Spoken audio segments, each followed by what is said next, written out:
Hey guys, welcome back to my new blog.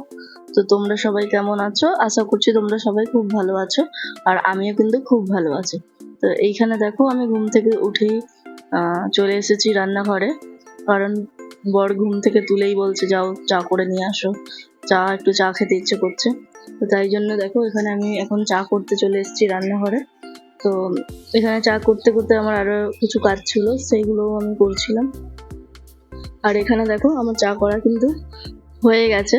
তারপর আমি চাটা ঢেলে দিচ্ছিলাম কাপে করে। তারপরে দেখো, আমি চাটা করে এখন দিয়ে দেবো বরকে। আর এখানে দেখো, আমার ছেলে না এইগুলো একদমই করতে পছন্দ করে না। তো এই জন্য ওকে প্রতিদিন মুখটা ধুইয়ে দিতে হয়, কারণ ও এত বড় হয়ে গেছে, ও এখনো অব্দি নিজে মুখ ধোয় না।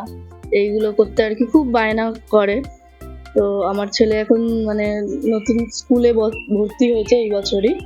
তো ছেলের এখন আমরা অ্যাকচুয়ালি যাচ্ছিলাম, যে ছেলের বুক লিস্ট দিয়েছে, ওই বুকগুলো কালেক্ট করতে দোকান থেকে।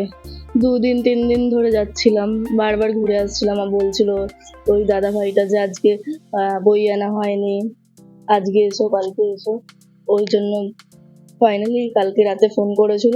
ফোন করে বললো যে আপনারা কালকে দুপুরের দিকে আসবেন, তখন বইটা পেয়ে যাবেন।